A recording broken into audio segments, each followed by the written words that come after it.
Hello, good morning.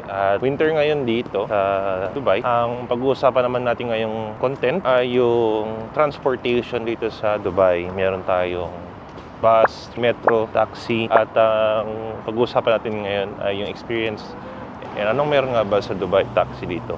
Pero bago lahat, mag-almusal muna tayo.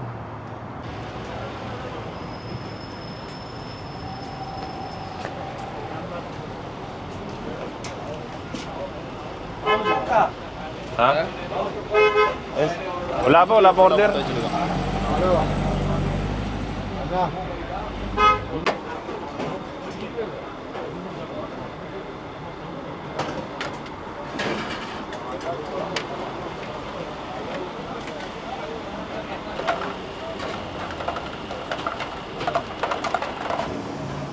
Kakain tayong dalawang parata. And today's menu is aloo palak and dal. Giniling to. Tapos ito spinach na nilagyan ng masala na may patatas.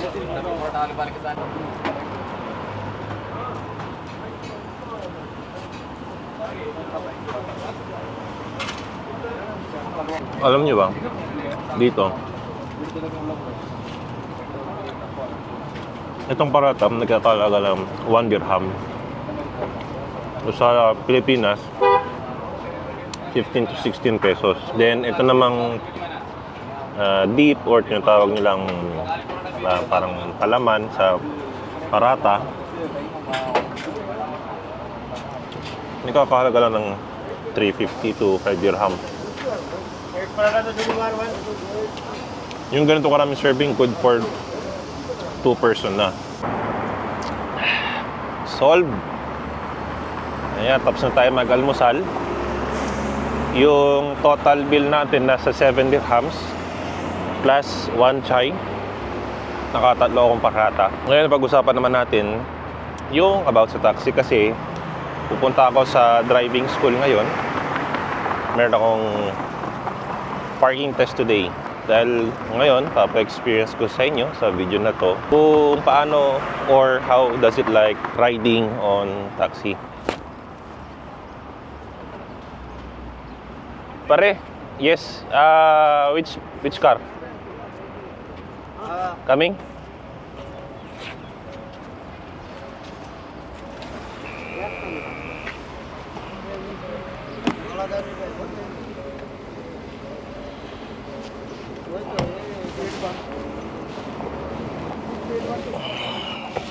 On the way na tayo sa driving school natin. And pansin nyo itong sinasakyan kong taxi. Normally, meron siyang dalawang camera.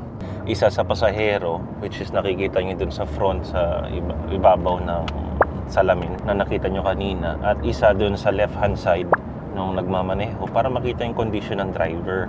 Kung natutulog ba siya, nagiging rude ba sa pasahero, or may ginagawang kalokohan. At least yung head office nila ma-monitor sila, ma-alarm na pare yung driving mo, pakiayos, nanto ka ba, ganun. Kasi dito kakausapin ka nila or tatawagin ka nila randomly if napansin nilang medyo inaanto ka sa biyahe. So to keep you safe, randomly sila nag-check sa mga driver nila, especially sa mga panggabi or yung galing sa gabi at nagpang-umaga. Normally, ang mga fare ng mga taxi nag-i-start from 6 a.m. to 10 p.m. is nasa 5 dirhams. And pag nasa gabi, until the following day, 6 a.m., ay ang base rate nila ay nasa 550. And then, ang per kilometer charge nila usually nag-i-start sa 1.82 per kilometer or 1.82 dirhams. And then, if nag-book ka man sa kanila ng taxi, ang waiting charge nila is nasa 30 dirhams per hour. Now, if nag-taxi ka dito sa Dubai at malapit lang, hindi mo na accumulate yung total length of kilometers ng iyong biyahe at natapos mo lang is, let's say, 5 kilometers, and then yung metro or yung meter ng taxi ay umabot lamang ng 8 dirham, automatically, ang minimum charge nila dito is nasa 12 dirhams lang. Compare naman sa airport taxi, which is a little bit expensive. Twice siya ng amount ng normal na taxi na nagsaservice dito sa public areas. Ang starting charge nila nasa 25 dirhams. At nag-taxi ako para sa inyo, para makita nyo kung magkano nga ba. Nandito na tayo ngayon sa ating driving school.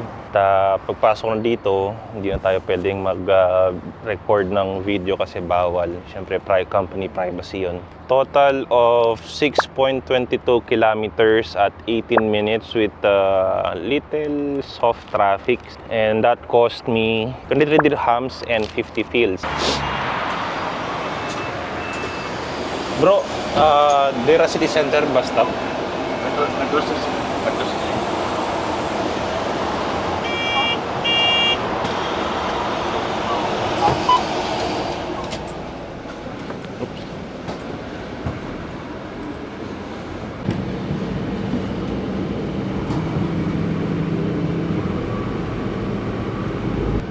Tapos na yung ating driving lesson. Unfortunately, di tayo pumasa. Ganun talaga, di tayo sinuwerte. Ang common mistake natin, or common mistake ko pala, is touching the line sa mga parking area. Though dati naman ako nagda-drive sa Pinas. Nahinto lang ako for the past 5-6 years. And after all, driving class ako for like 10 hours only. Ngayon, pauwi na tayo guys. At sumakay ako ng public bus. Isa sa mga public transportation na available at in-offer ni Dubai sa mga residents dito and tourists na walang self-transportation. Ayan, ganyan ang itsura ng public transportation bus. Medyo maliwanag na kaya naman kay Kuya. Usually sa mga ibang location na busy ang places, punong-puno ito ng tao na lahat ng chairs na yan, and then yung service corridor sa gitna accommodated din, lahat maraming nakatayo. And even dito sa entrance sa red line na yan, may mga nakatayo pa all throughout this bus.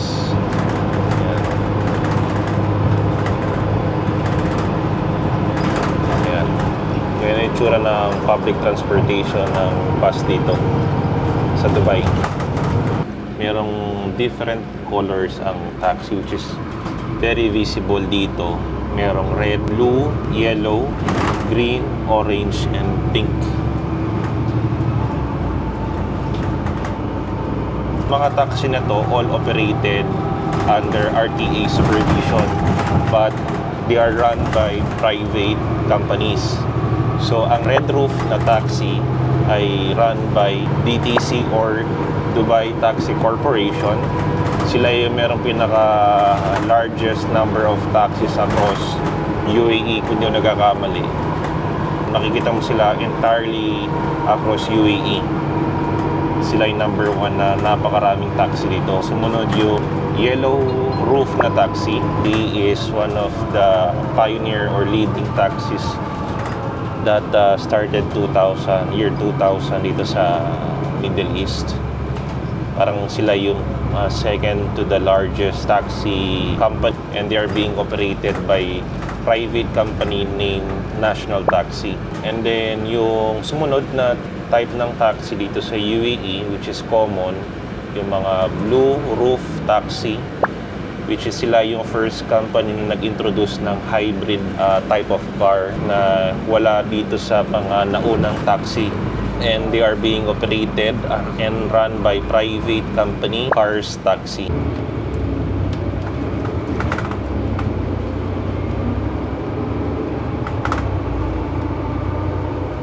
And then ang next type ng taxi is yung green roof taxi, which operated by Al Arabia Taxi. And then yung mga major services nila is customer focus based and punctuality. So yun yung naging edge nila sa other competitor or competing companies ng mga taxi.